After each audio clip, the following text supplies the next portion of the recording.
I believe that everybody has a story, and I'm fascinated to hear them. So come with me as we take a walk down Fascination Street.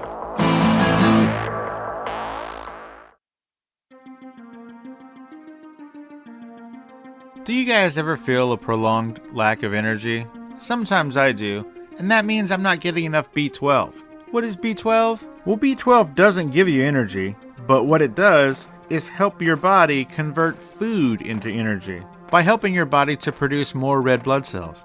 A lot of companies offer a B12 supplement in either beverage or pill form, but a lot of the B12 actually gets lost by the inefficiencies of the digestive system. Well, those days are over. Forget everything that you think you know about inhalation and imagine a world where inhaled products are designed for health and wellness. Imagine inhaled products engineered to be free of toxins and instead provide a functional benefit with every breath. Well, that world is now. Introducing electronic vitamin B12 from Inhale Health, a major breakthrough in vitamin B12 delivery. Inhalation allows vitamin B12 to be absorbed instantaneously when breathed in. Vitamin B12 inhalers provide a non-invasive, portable, and highly effective way to maintain peak vitamin levels. Each vape pen comes preloaded with 400 breaths, which is roughly a 1-month supply, and is already charged. You don't need to refill it, you don't need to recharge it. When you're done, simply throw it in the recycle bin and order another one.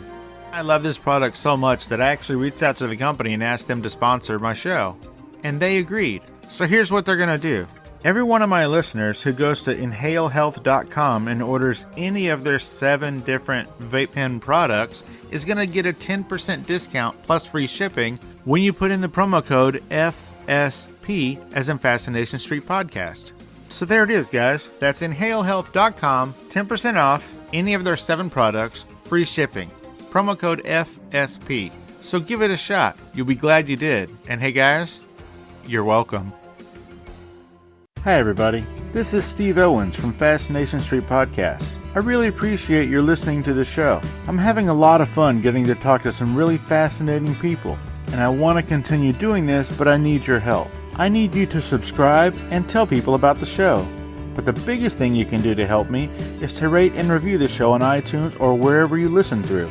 As a special thank you, anyone who rates and or reviews the show, send me a screenshot as proof and I will mail you a set of 3 pair of silk cufflinks courtesy of my friends at Menlo House.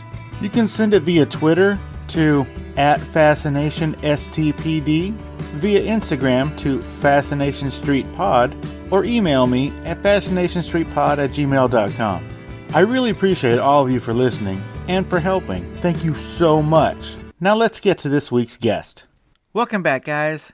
This episode is Bill Watterson.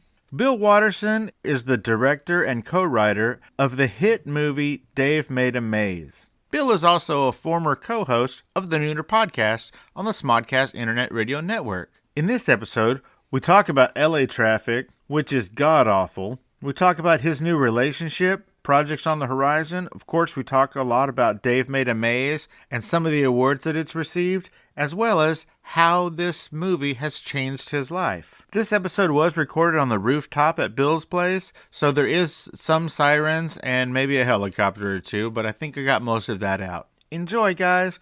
This is Bill Watterson. Yeah, talk to me, yeah.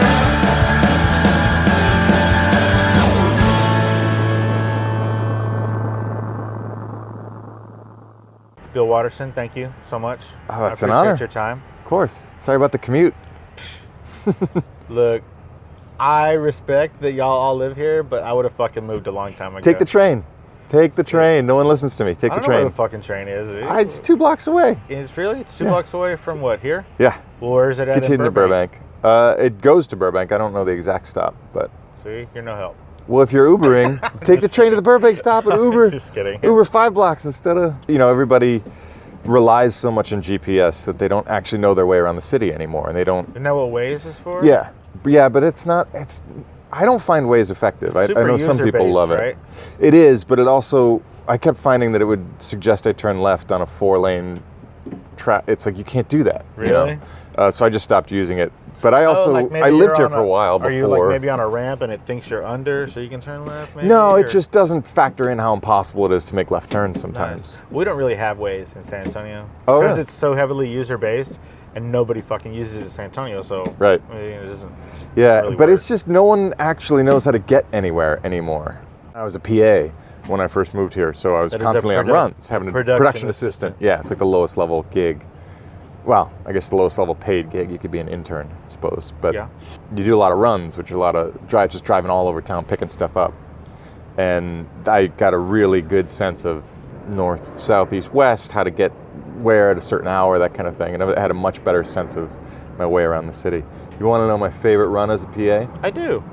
I was working on the Wayne Brady show, which was not a good show. Was that a talk show? It was a daytime talk show, yeah. Okay. He was perfectly nice. It's just no one, I mean, when I think of moving to Los Angeles to work in film and television, it's not to do a daytime talk show. Sure. But Hal Sparks, I believe, was Hal the guest. Sparks is a person. And he had a movie that was kind of like a creature effectsy movie. And I had to pick up a screener Was or Hal something Sparks like that. the guy who used to be a stunt? No, Hal Sparks has like he was on Talk Soup for ages. He's more of a comedian, and he's a musician too. Okay. All right, gotcha. Actually, I think we shared a drummer at one point in our bands, but so I had to pick up a screener or something like that for whoever was producing the segment. So the run was all the way out to this creature effects house called Almost Human. Okay. The name sounded familiar, but I didn't clock it until I opened the door. And this was when Angel was still in the air, Buffy and Angel. Right. Buffy, I think, had finished its run, but Angel was on its last season. And I walked in, and the hallway was all Buffy the Vampire Slayer and Angel creatures. Really? And it was the creature house that had done... I don't think it started at season 1, but it had closed out Buffy and certainly had done Angel. And the guy that I was meeting to pick up the screener was the guy who owns and runs Almost Human. And he saw the look on my face, and he was like, "You want a tour?" Oh my God, And I just really? turned off my phone, and we just walked through. He showed me all the stuff, all the creatures from all the show, from the stuff that I knew, stuff I didn't know, stuff from the Hal Sparks movie. He gave me one of David, I don't know how to pronounce that guy's name. Boreanaz. Yeah, gave me one of his prosthetics because the show No they had finished shit. shooting. The show hadn't finished airing, but they'd finished shooting it. So it was Gotcha. like, Yeah, they like, just had what him is he sitting gonna do with all around. this? Yeah. Oh my gosh, that's amazing. You still It have was it? really cool. It fell apart. I didn't, that makes sense. latex. Yeah. You got to preserve it a certain way, and I just had it up on my wall, and my roommate's cat shredded it. But That's a cool fucking it was memory, man. It was pretty nice. I hadn't been out here that long, only a couple months. And so when you got back and they were like, "What the fuck? Where were you?" You were just like, "Hey, Traffic. dude. Yep, Take traffic, man, traffic. It's a Oof. built-in excuse." Traffic. One of the producers there was a huge Angel fan, so I told her the story, and she was flipping out. But it was really cool because that was one of the. I don't know how well it holds up now, but watching those shows, that sort of that Joss Whedon universe, and then realizing that it was just people that got together and worked really hard to do something they wanted to do. That is what made me want to move to LA. Like I would watch the behind the scenes and the commentary tracks on the Buffy and Angel DVDs and just realize that it was just people making stuff together. And I was like, God, it's not a pre-existing magical universe. Right. It's like sort of a, I guess that like those shows, it was kind of like an indie film feel. You know, it was. Yeah. It was really just like a bunch of people who were fucking super into something. Yep. And it didn't feel like just a bunch of suits directing traffic. Yeah, it didn't have a super corporate network vibe. You could tell there was a sense of camaraderie Right. and family, at least in certain seasons, that really spilled out onto the screen. So it felt you cared. You just cared. Yeah, Joss's world is really good at character development. I mean, you really get a sense of why you should give a shit about these people. Right. And then for it to all come full circle and have Adam Bush, Right. you know, the Warren, the villain from Buffy, be basically the comic relief almost in one of my films was In pretty Dave incredible. Mayonnaise. Yeah. I talked to you before on a different podcast, and it was before the movie came out. Oh, really? I didn't realize we talked before it came out. It was before it came out. So since it came out, obviously I've seen it. Thank you. I liked it a lot. It was really cool. All right, cool. It's okay if you didn't. No, I did. No pressure to- I no got pressure to like I it? paid for it too. So That was my next question, yeah, so thank so you I got it off twice. for free. I bought it. There you go. Yes, on Amazon Prime or whatever, but I didn't rent it. I bought it. Wow, nice. Thank you. You're welcome. So the film did win a few awards. Yeah, I think we're up at 14 awards now. Well, it depends on how you determine awards. I think we've won 13 or 14 from film festivals. Somebody needs to update that movie's Wikipedia page. I didn't know we had a Wikipedia It's page. showing 3.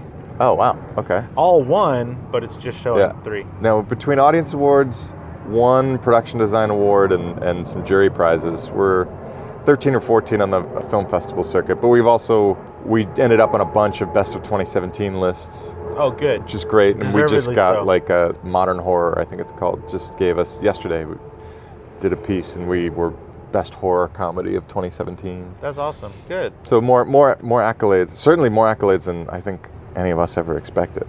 But so one of those, I want to say maybe it was the audience prize. Anyway, one of those awards, I guess, sort of maybe helped you guys sell the movie to Gravitas? Or Gravitas, interestingly enough, they were at our world premiere in Slamdance. Okay. And made an offer that night. Oh, awesome. So there was a relationship there already. It was just, fielding offers, negotiating, and then finally when we knew we were going with Gravitas and had the contract, then going back and forth with the lawyers, so it was a long time before we finalized the deal. But they were there at our world premiere and interested from the minute it screened. Well, that's kick-ass. And just to be clear, they only bought the, I think, North American. Yeah, we're working with a company right? called Screen Media for foreign distribution. So, a contract like that, I don't even know if you know the answer to this. I probably don't, but I'll give it a shot. Okay, so Gravitas, they have this contract to distribute in North America. Is that a finite contract, or is it just forever? It's finite. I don't remember. That's fine. It doesn't matter. Yeah, it's what something the like terms 13 are. years. Or Okay. There's a couple standard things. So it's not like, because I'm assuming that you own a piece of this movie. Yeah, I have an investor piece because I sunk my own savings into it. And then I have the ownership pieces, the creator of the LLC. Okay. Yeah. Okay. So it's not like when you signed these distribution rights for whatever this limited amount of time is, it's not like you just signed away your infinite rights to this movie. No, I mean, there are deals like that. But no, we still own the LLC that launched the business. I think when Kevin sold Clerks to Harvey, I think it was 20 years, and Kevin couldn't do anything at all in the movie without Harvey's permission. Yeah, we need to run things by them. If we host screenings, not informal ones, but if we're doing something like at a theater or our house, or there might be a big event this summer that I might be coordinating that's sort of cardboard art related that would culminate in a screening, really cool. Stuff like that. That stuff needs to be, Of course. They own the distribution rights, so that has to be run by them if it's in North America, and then there's a profit split. I don't know what it is, just making up numbers, but 30% of gross goes to Gravitas or something like that. That makes sense. I mean, they're a partner for the run of whatever the contract is, 10, 12, 13 years. They're partners in that. So I have a lot of helicopter traffic in this town. Yeah. Larry, I used to work on Curb Your Enthusiasm as a PA. Larry David took a helicopter to set more than once. Really? It's like you could drive for an hour and a half, or when you've got more money than God, you can just take a helicopter. I would. Yeah. I mean, Trump makes it look bad, but I certainly would fucking do it. I don't think there's anybody who wouldn't if they could. Yeah, exactly. Exactly. That's why for 100 years people have been excited about a flying car. Right. So in the movie, Dave Made a Maze, which is available on Amazon right now. Yeah, we're on Amazon, iTunes, Google Play, Vudu, Vimeo, YouTube, all pay video. It's on Hulu now, if you're a Hulu subscriber. Is it free on Hulu? It's free on Hulu, yeah. Oh, well, don't do that. Go get it from Amazon. Yeah, do that. Go pay for it. But another free way to see it, there's some service through the public library. Do you know about this, the streaming service to the public library? I'm unaware of this. I forget what it's called. We've put it out on our social media platforms for if people want to check it out. But there is a streaming service through the public library, and we're up on that as well. That's fucking awesome. Super indie rock. Public library's got to do something because... Yeah, I actually use the library all the time. But good for you. There's a great one here downtown, and I used to volunteer to read books for kindergartners, and I wasn't going to buy children's books; are really expensive. So just get them at the library. I've interviewed a few people in the film and TV industry Everything from PAs to executive producers, writers, actors, directors. I'm noticing a lot of volunteer work. Mm-hmm. I don't think I've interviewed anybody in your industry who doesn't do some sort of volunteer work. Well, it's interesting. When you're freelance, you have a lot of downtime. Yeah, but And you don't wanna have any capitalize money, on it. So how does that work? Well, when I started volunteering, it was because I was doing well, and obviously I had the time and I wanted to be giving back. You know, you feel very grateful to get to do what we do, so you want to give back. So I haven't been volunteering recently because I haven't been making any money, so Right. It's sort of limited resources and in terms of energy. But you know, you can make an annual wage in 4 days.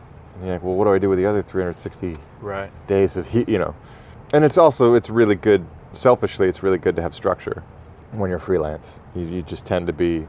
The more structure you have, the more creative you can be. I have a friend who's a jewelry maker, very successful, self-employed, and I Boy, asked, girl? but she had the coolest metal business cards. It was awesome. Dope. Like really thin metal. It was like. Whoop, whoop, whoop, Oh, whoop. that reminds me to give you one of my business cards. Yeah, I please had do. some. I had some made. For the trip. Kind of. I mean, who has a business card for a podcast? nice. But Someone who takes themselves seriously. yeah, well, thank you. One of my listeners made that logo, and Oh, I was it's like, great. "Oh, this is fucking dope." It's I'm great. gonna have to. Yeah, you got to use that capitalize in every on that. way I can. Yeah. But I asked her, like, how do you, this is when I was a musician and just was struggling with being productive in a freelance life. And she's like, everything we have done is to avoid working 9 to 5, but I work 9 to 5. You know, that's how she had to have that structure to be productive. When I first started my window washing company, my friend and I were doing it on the weekends because we were both working at a bank job. And then 2008, you know, with all the banking shit that happened, Yep. I got laid off from 3 different banks that year. Jeez. And so I was like, well, fuck y'all. I'm just gonna go full force with my business and not have to deal with you assholes. Yep. And so when you're first doing that, there's a lot of where am I gonna get, you know, my customers from, or how am I gonna build this? And so what I ended up doing was, even the days where I didn't have any windows to wash per se, I would spend from 8 to 5 every day on the computer, you know, finding addresses and names, and then making these mailers and send them out. But every single day, whether I had something to do or not, it was a work day from 8 to 5. And I think, you know, that structure, because, you know, there'd be a couple of days or so at the very beginning where I was like, yeah, I don't really feel like doing that, and I'd just kind of lounge around and not fucking do anything. It's the worst. And it was the worst. Yeah, it's the worst. Your energy, your will. You feel guilty. You don't sleep well. You feel guilty. You're right. Yeah, So you end up having to have that kind of structure. Is really important. Yeah. Yeah, so I think that's a big part of why so many people in this industry volunteer. Also, God, LA needs so much help. Your industry doesn't really. The people in your industry don't really have a reputation for being selfless. Yeah, you know, coming from somewhere else. Yeah, it's interesting. There's a perception of Los Angeles and a perception of Hollywood, and then there's what it really is. The best advice I ever got about moving to LA, so a friend of mine said, Los Angeles is whatever you want it to be. So if you want it to be shallow people with plastic surgery who don't give a shit about anyone, then that's all you're going to see. Yeah. And I wanted it to be a place where I could meet like-minded creative people and we could make stuff. And that's, you know, obviously Dave Made Amaze is the culmination of that exact spirit. But it's like, I found this out with my dad. He was in municipal bonds. This more when I was a musician. He passed before I'd moved to Los Angeles. But, you know, I'd think, God, the people in the music industry this, the people in the music industry that. And he'd say, that's the same. It's the same in municipal bonds. It's the same in stock trading. People are people. Yeah, it's like there's just scumbags everywhere. And there's people who take advantage everywhere. There's shallow people everywhere. Every industry has its pitfalls. So I try not to feel sorry for myself for how shitty it can be out here. Because it'd be just as shitty if I were in the public school system, you know?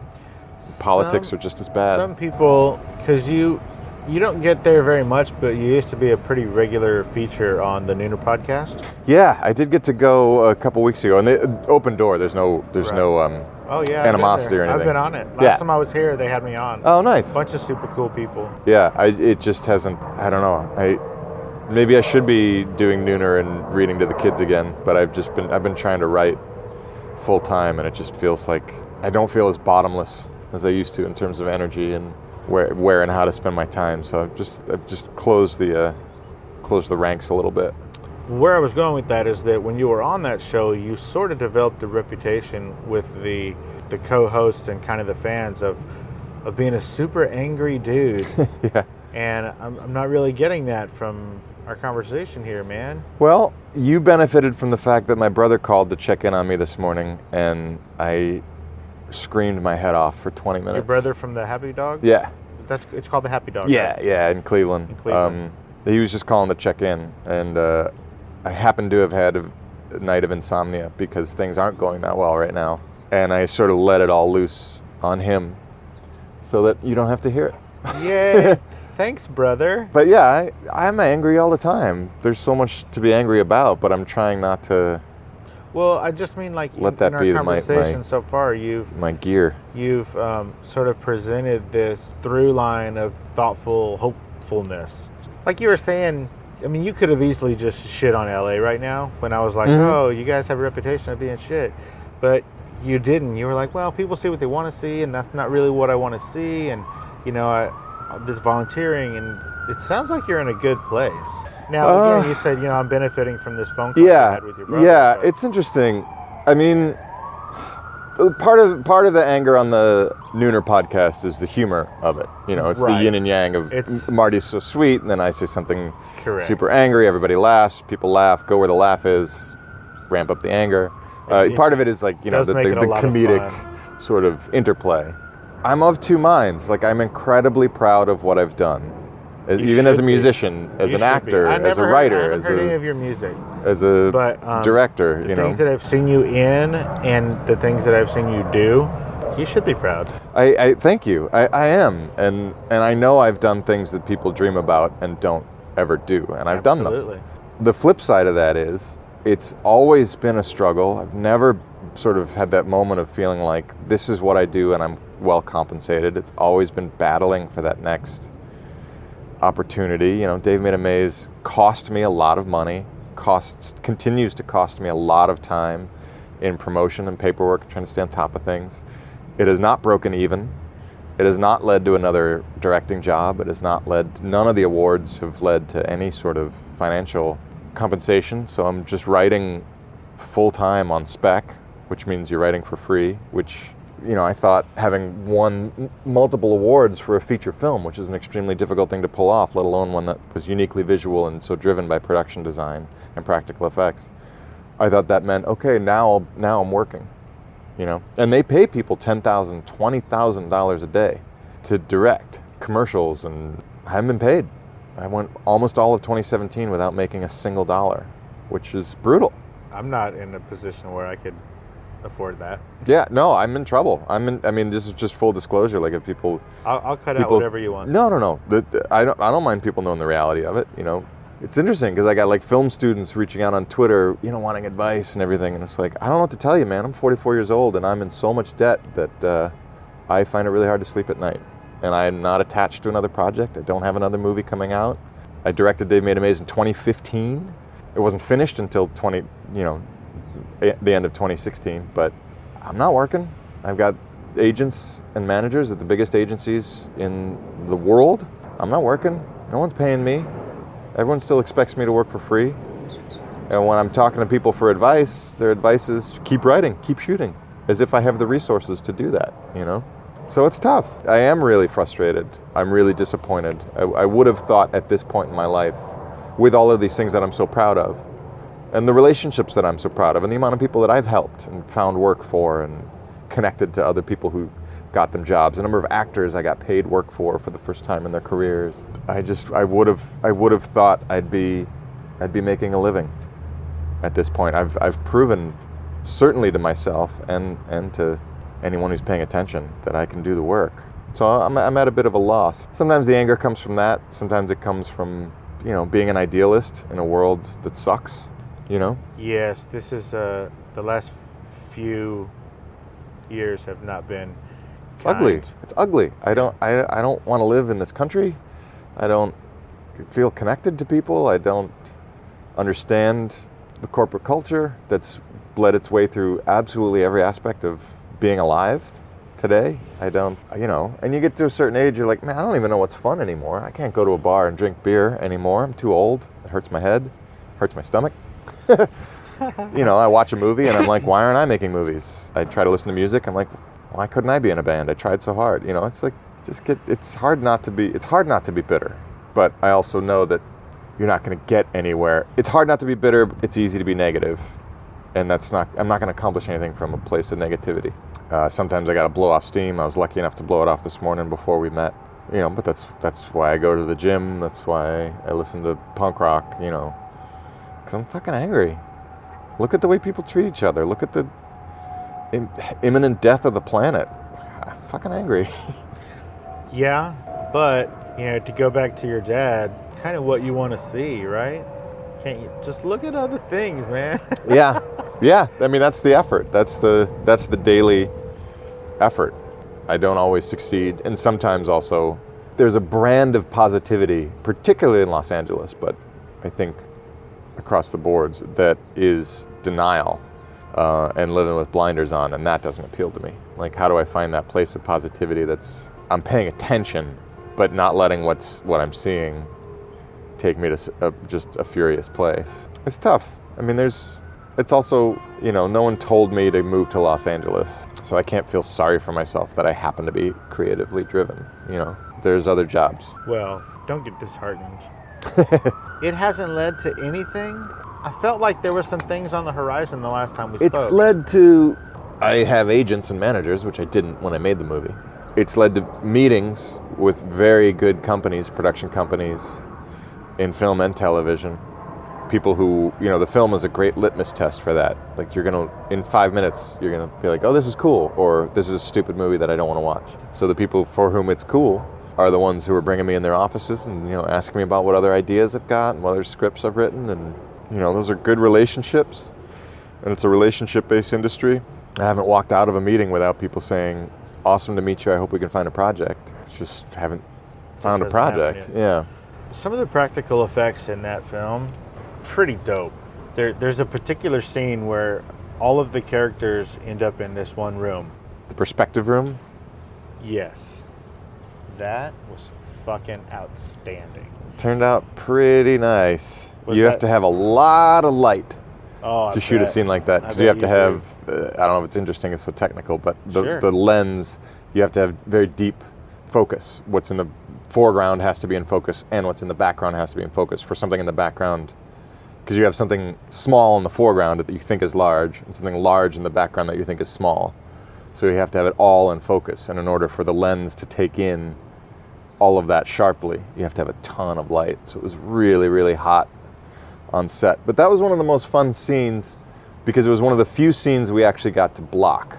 Blocking is movement, like character and actor movement, or camera movement. In this case, the camera was still, but the actors were, sort of dancing around the room, moving around the room in a very specific way, so that certain gags got revealed at a certain time in a certain way.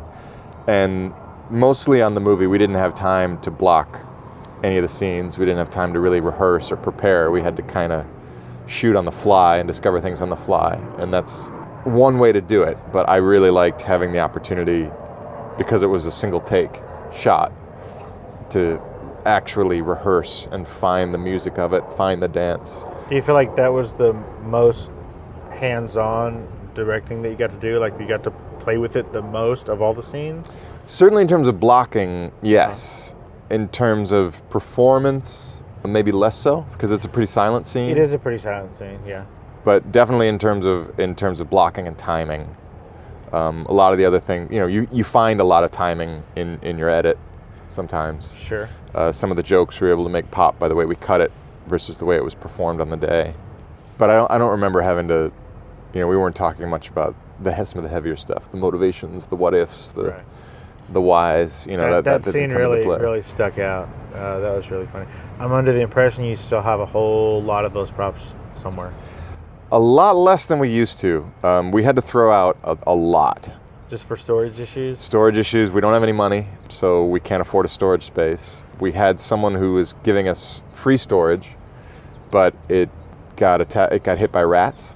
So Jesus. a lot of that stuff, there's a safety issue once you have rats involved. So we had to throw out a lot of that. Also, it's just cardboard and glue. So the more you move it, the more it starts to fall apart. And at a certain point, you're like, I just can't justify carrying this thing around anymore. So you throw it out. Do you still have that cardboard, for lack of a better term, dildo? Oh, do you mean the origami Dick. cock and balls? Yeah. If we do, I don't know where it is. I would assume that we do, but I don't know where that might be. I could not stop laughing. That was a good gag. That was one of my favorite gags in the script. That's really funny because not only is it funny visually, but then the thought process is, so if Dave made everything in here, then why the fuck would he make that? It's such a dude. It's like what was it, the Mars rover, drove around and made like a giant cock and balls. It's just like, it's such a dumb dude thing to do. And I think it might have been on the inauguration day for Donald Trump. I think there was a Navy pilot in Washington that in the sky he drew a cock and balls. Perfect. I mean, you're right. That is such a dude thing to do. Yeah, no woman would ever think to do that. There's an entire Netflix series based on that. What is it called? American Vandal? Oh, I haven't seen that. My daughter tells me I should check it out. I didn't get too far into it. I think what they're doing is super fun, but it's an entire Netflix series based on somebody drawing cock and balls on cars. If it's okay to transition, Of course. I've done a little bit of stalking you on Instagram, and I don't know if it's Instagram, but on Twitter for sure. It appears that you have a lovely lady in your life now. Oh yeah. That you, I don't think that you did. Maybe the last time we talked. I think we're coming up on 2 years now. So you must have. Yeah. Okay. Yeah, but yeah, she moved in with me It looks here like downtown. you guys are having a lot of fun. She's incredible. She's a world traveler, very just sort of focused and organized and so kind and warm, and her family is incredible and fun. She's an amazing cook, just takes me places. She's a calming influence too. She believes in me. So even when it's at its darkest for me, I have someone who believes in me, and I was very much in love with someone who did not believe in me, and it made pursuing a creative life untenable. She's just so supportive. She was there with me at Slam Dance for the world premiere. Oh, that's She wouldn't miss it. She's from Korea, or she's Korean American, but her family is from Korea, and she still has lots of family there. And when the film, they flew me over for the Bucheon International. Really? In Korea, so we went to Korea together. I got to meet her family, go to a baseball game. Korean baseball is awesome. She's just introduced me to so many great things, and we just have it's just a good, solid partnership. During your heaviest stint on the Nooner, it seemed like that was a part of your life that was really lacking, and it was really important to you to find somebody. So it's interesting. It looks like you have, and I'm really happy about that. Oh, thank you. We're definitely going to get married. We're going all the way. It's interesting. Are y'all already engaged? As soon as I can get a job that will afford me a ring, So, I will ask her to marry So maybe me. I'll leave the part out about how you said you're definitely going to get married. No, we will. I believe it. We both want to. Good. But I never was that guy that sought romantic love. And even when I did go online dating, it wasn't to fall in love. It was literally like, I got time on my hands and my friends are kind of boring. So let's meet new people and do interesting things. It wasn't in search of a partner. It was more, I think Nooner happened, I got my heart broken when I was on Nooner. So it was much more about trying to recover from being heartbroken than it was about wanting to be in a relationship. That makes sense. There's a difference. And I got my heart broken twice because the woman asked for a second chance. I gave it to her. She left again. And, obviously in retrospect, thank goodness. Your heart must be delicious if she came back for seconds, dude. She's not the first woman I've given a second chance to who then went ahead and did the same thing twice. No, it's more just that I'm a sucker. I'm a romantic. I want things to work out. I believe, in spite of all the evidence to the contrary, I believe things will work out and people are good. I don't know why I still believe that. I feel like you're carrying that romanticism into your career. I think so. I'm trying to. Not a bad thing at all. No. I want to be silly and playful and positive. Although the script I'm writing now is very bleak because things aren't going well. So everybody dies in my next movie. Nice. Well, that sounds awesome. Well, maybe I'll let the one guy live. I'm still on the fence. Hopefully, maybe your brother's phone call earlier might save this character's life. Well, it remains to be seen. So, what's the future look like for you? There's a completed script that I'm trying to get shot in Cleveland. It's a much bigger Is it a budget. full feature? Yeah. Okay. I'm not interested in short films. I've just never been drawn to them, either as a maker or as a viewer. I think they're valid. I think people do amazing stuff in that space. It just doesn't appeal to me. So the script is written. My agents are looking to attach some talent. I have a call this afternoon with producers and the Cleveland Film Commission, trying to get, some of the tax incentives and location incentives to see if I can shoot in the hometown. Hey, I bet there's a bar in Cleveland you could shoot at if you needed to. That's half my movie takes place in music venues, and I was like, guys, if we go anywhere else, we're spending money unnecessarily. So that's part of the plan. And then I have the next feature that I am desperately trying to write. I'm really having trouble with it. I don't know why. Maybe because it's so bleak, but there's a story there. I just haven't found it yet. And then I got a whiteboard with like 4 or 5 other potential features. One idea of my own, one that's a friend's short story that would make a good feature, one that's a writer that I love that I'd like to work with, one that's a kid's book that I don't have the rights to, but you never know, like that. And then there's 2 pilots that I've broken that were supposed to be going out to pitch TV shows, and I've got ideas for others. And then in the immediate, I'm shooting 2 music videos for musician friends of mine. That's as close as I'm going to get to the short film world. And trying to do them all from like the sort of practical effects, clever, unique visuals, puppetry, Kind of in your voice. Yeah. There's a lot of Dave Made a Maze is the writer's voice, Steven Sears. But I was able to visualize it because I get it. I play in that sandbox well, too. So just finding that bit of magical realism, bit of practical effect. So that's it, writing. Just continuing to generate material and then trying to shoot. I did 6 short films. Well, not really short films. They're just moments with this puppet that I call Blue. It's up on Vimeo. I've seen a couple. You post them on social media Yeah. sometimes. And the voice of that puppet is Dan Backadall from Veep, and one of the puppeteers from Dave Made a Maze does the performing. And we're going to do another, I guess you'd call it a season of that. Backadall, he was on Legit, right? Yeah, he works a lot. He is awesome. Yeah. I loved him on Legit. Really I good. haven't seen any of Veep. He's really, really, really good. That guy's awesome. Yeah. He was actually at one point, he was going to be... So he's the voice of Blue? Yeah. At one point he was going to be MB. Or, no, sorry, that's my next movie. At one point he was going to be Harry in Dave Made a Maze. Really? Yeah. But the scheduling conflict didn't allow. So then when I had these puppet shorts, he was like, yeah, absolutely, just tell me when. Really good guy. Incredibly talented. So yeah, just...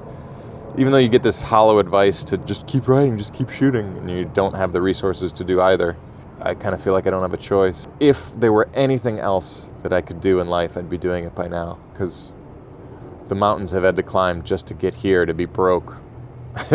Just to get to broke filmmaker. The mountains have had to climb were more than I ever thought I could muster. Hey, but you know what? So by now, if there was something else I could do, I'd be doing it, I don't know if you, I'm sure you realize this, but you just called yourself a filmmaker. Oh, there's no. You don't win 14. fucking amazing You don't win is that? 14 awards and have your movie playing. We've been in like 55 festivals, 22 countries. Like that doesn't. That doesn't happen by luck. That happens. I feel like you've taken the proper amount of time to digest and fucking roll around in that. That's awesome. Well, dude. the movie. The movie came out over a year ago, so I don't care. I didn't. That can only sustain you for so long. I don't know, you know. man. If I was responsible for what I saw on that screen, everybody I ever met, passers-by, would be like, why are you talking to me? I don't fucking know you. I'd be telling everybody.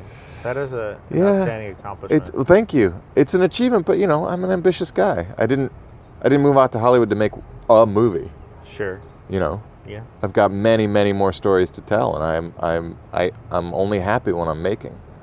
So I just want to be making much, much more than I am. Pilot season is going to be coming up soon. Does that mean anything for a fellow like yourself? No, it's just a maddeningly uninventive industry. If you made a film well, but you haven't done TV, so you can't do TV because you only made films. It's like, okay, sure. I mean, why anyone would think that's true is beyond me, but if that's what you think, then I guess I don't get to work in TV. So that's why I'm trying to pitch my own TV shows so that it's like, there, now I've worked in TV. Now you can't say no for that reason. What's your reason this time? Is getting in a writer's room even a remote possibility? Like, is that even something you would be interested in? It's not a goal of mine. No. I don't think I'd be great at it, for one thing. The reason Dave Made a Maze worked is I had a vision for it. And if it's in the writer's room, your vision is you're deferring to the showrunner's vision or the executive producer's vision. So I don't think I'd be well suited for it. Right. It's tough because I don't like working alone. I mean, I came from music, rock bands, being a part of a team. Yeah, and that's what I want. Player, right? Yeah. It's really hard for a bass player to just be a fucking one dude up there. Yeah. I mean, look, I get it. I get it because I wasn't the lead singer. So no matter how hard I contributed, no matter what I did, no one gave a shit. So, there's something very satisfying about being a director as opposed to being a utility guy like a bass player or an actor even, where you come in and you have 2 lines. Right. even in projects where I had more to say, no one gave a shit, But when you're the director, it's more satisfying because you're steering the ship, but it's also, and it's totally collaborative, which is what I love about it. Right. But in the stages when you're not in production, it's a lot lonelier. Like I just watched What We Do in the Shadows last night and saw that they wrote it and directed it together, and I was like, that's what I want. I want a teammate. Want to be a team. But it's also good when you're directing to be like, nope, that's what I want, and I want it for a reason. Yeah, there seem to be a lot of teams. Yeah. There's the Duffer Brothers, and then there's the Daniels. The Daniels. I mean, the list escapes me, but there's quite a few teams. Yeah. Yeah, Russo brothers. And they don't all necessarily have to be brothers. Evan Goldberg and Seth Rogen, I think, right? And I met a friend of mine on the festival circuit who co-directs with his wife, which I think is great. Oh, that's really cool. Yeah. If you can get along right. in a work setting. Yeah, they've got to figure it out. That's cool. But yeah, it means they don't have to be apart when it's location shooting and stuff. Right. But, I mean, the goal is to get me directing. Maybe directing stuff that I've written, but the primary goal is to get me directing, not necessarily get me writing. I think Steven Sears would be great in a writer's room. I hope that's what he's working on. He should be there. But I don't think I'd be great at it. I think I'd be great at show running. Like, here's what we want to do. Here's why it works. Okay, here's why that doesn't work, but here's how it could work. That sort of overseeing is something that I'm quite good at. I don't know that I'd shine in a writer's room, and it doesn't get me behind the camera. Right. Which is the goal. I mean, I may default to that, which is a crazy thing to say. It'd be an amazing job to have, but that may be where I end up. Well, I just figured that maybe it might help be a stepping stone to getting some of that, getting some behind the camera time or getting to be a showrunner or something like that. Yeah, maybe. While bringing in some money. Yeah, I've applied for a workshop in directing. Like all the networks and studios have these workshops. And I've applied for that so that you have the contacts and sort of the experience to be trusted with an episode of whatever down the line, Gotcha. So we'll see. I hope I get into that. I certainly felt very strong about the materials that I submitted. But you never know. Yeah, there's other work to be done. I can start cold calling commercial production houses with the trailer for the film. And do you have a trailer that you have already cut and ready that you use to shop? I use the iTunes trailer because the trailer that's got over 3 million views on YouTube, there was a censorship issue where we couldn't show the full beheading of Kristen Magnus from Criminal Minds. So it cuts slightly awkwardly for me. Whereas the iTunes trailer... By the way, all the blood and the gore, super, super inventive way to show that. That was pretty late in the game. That was really fucking awesome. We had a draft, I might be remembering this wrong, but we had like draft 8, draft 9, and we were at Stupid Buddy, which is the production company that does Robot Chicken and all that. Oh, okay. And there Is that Seth's? Yeah. Okay. And our original production designer, Trisha Gum, was the art director there at the time. Art director for Robot Chicken. So that's how we got a lot of our talent attached. And at one point it looked like Buddy might be making the movie with us. So they'd read the script and we were at a meeting with them. And I feel like sort of collectively that idea came up around the table when we were trying to think of how to make it better, because the script wasn't quite working for him as is. And I don't know who pitched the idea, but then, we went back in and did a draft where, okay, so all the blood and gore is craft, so then what else happens when you're in the maze? What else turns into paper, Right. Kind of doubling down on that idea, which was already there. I mean, the whole idea was what happens to things, what happens to sound, what happens to music, what happens to Right. characters when they're in the maze, and we just took it that extra step further with the blood, and then that really opened things up. It made people really excited about the production design side. It made our lives easier because it's actually really difficult working with liquid blood on a film. Especially on cardboard. Yeah. I mean, it's not like you get to wipe it off and do it again. Right. It's more, but even more like the costuming and the wardrobe. Yeah. Like you have to have multiples of everything, which is really expensive. Discomfort for the actors who have to get cleaned up in between takes, and if you leave them too long with the blood on it, this happened to me on a horror film, it starts to dry, starts pulling the hair off your body when you try to clean it. It's really. Was that the Ouija movie? Yeah. No, I did a non-union horror movie way back in the day. I was at I didn't die in Ouija, thankfully. I was at one of Corolla's studios yesterday, and I was just talking to this dude. As I walked in, he was telling this other dude that he watched this really cool movie last night, and it was Ouija. Oh, wow. Ouija, or however you say it. But I was like, oh, that's fucking cool as shit. He loved it. Oh, he thought it was great. I just got a residual check yesterday, Good. so I'm still getting paid for that one. That's good. I know that you have things to do today. I really appreciate you taking the time out. God, I've got masterpieces to write. Yes. Thank you for making this time and for meeting with me. Dude. Yeah, I really of course. appreciate it. I'm really sorry about the No, it's air cool. traffic and No, the no worries. It's LA. What and are the you gonna do? cops. Yeah. Yeah, fucking cops. I think it was fire engines, if I had to guess. We get a lot of those. Yeah, it's interesting. We're so close to Skid Row that I feel like people are dying on the regular. I've driven all over this city, and I feel like everywhere is close to Skid Row. That's a recent thing. This has to be the biggest homeless population in the world. Yeah. Well, it makes sense that if I were homeless, this is where I'd live because it's warm. And you know what? But- when I was sitting in traffic on the way over here, I was like, well, it kind of makes sense because if you're just going to be sitting going 0 miles an hour on the freeway, you might as well take a nap under it. Right. You're not getting anywhere anyway. And they have very favorable, for better or for worse, they have very favorable laws for what can be on the street and what hours, and tents are legal at certain hours and stuff like that. So, but the constant presence of tent city in neighborhood after neighborhood after neighborhood, that's greatly increased in my time here. I got here around 2003. Skid Row's always been here downtown, but now there's tent cities in Silver Lake and Hollywood and Echo Park. It's and, everywhere. yeah, that did not used to be the case. They're everywhere. Burbank, you name it. They're Oh, I haven't seen it up in Burbank, but Yeah, well, I wouldn't say cities, but maybe tent towns. Yeah. They're small tent towns. It's pretty rough. yeah, it's a crisis. There's no other way to describe it. Well, it was good to finally meet you in person. Yeah, nice to meet you After too. hearing Thanks for coming downtown. Literally, probably hundreds of hours of your voice. And again, seeing your work, dude. Thanks again. I appreciate it. Oh, my pleasure. Anytime. Dave Made a Maze, directed by Bill Watterson. Available on demand everywhere. Check the Amazon link in the show notes.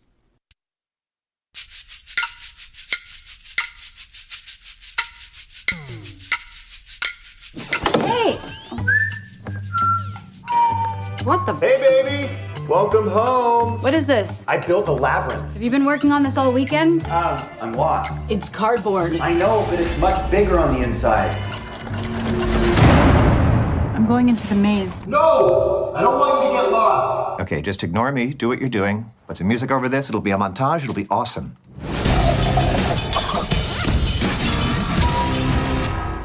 Can we go in the maze now? Let's go. Go, go, go, go, go! It is bigger.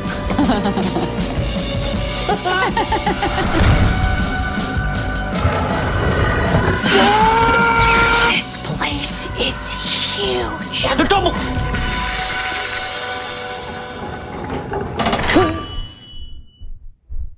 Okay, I think we're good. Get out of here! Dave! Follow me.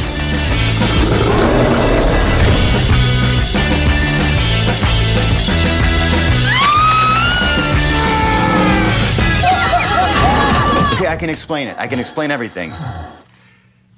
No, I can't.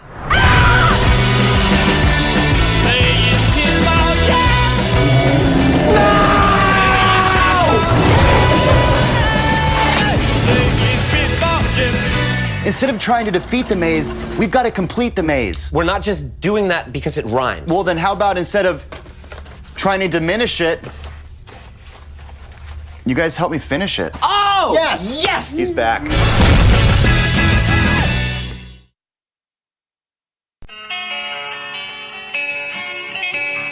Opening music is the song Magnolia from the 2014 album Intransigence, used with permission from Douglas Miles Clark. Closing music is Apollo from the 2001 album Into the Known by the band Sapphire. Thanks for hanging out with us and getting to know a little bit about our guest. We'll see you next time on Fascination Street.